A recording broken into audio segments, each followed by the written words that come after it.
ndozviziva kuti vakawanda vanozviziva, but uyu wanditi ndigadzirire, iwewe ndiwo unonyatsogona kudzidzisa.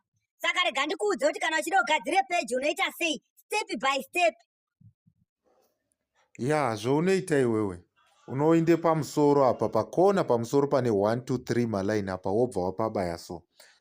Wobva wadzike zasi uchapaone pakanzi pages apa, wobaye pakanzi pages apa. Ina hangu ndakacreata esa. Manje unobva wabaye pakanzi create apa. Wobva watobaya get started like this one. Wobva watonyore zita repage. Let's say tomboti A. Wobva watoti next. Ngoti apa inokuudza zvese zvaunofanira kuita. Rega yedu tingoti mashasha like this. Wobva wati next. Wobva watsarudze kategori yako. Unoite zvekuimba here unoite zvei.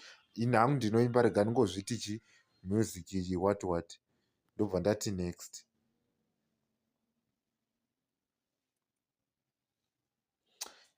Iri kunonoka man.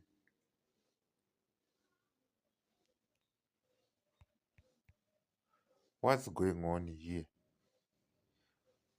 Kana une website yaunode kuisa woisa, kana usina unongobva wati skip. Wobva watoti done apa. Regai tingoti kana skip zvedu. Ratoabho page rangu iri muri kuroona mashasha wati ratoita page. Ndozvounoita kana uchida kucreate page.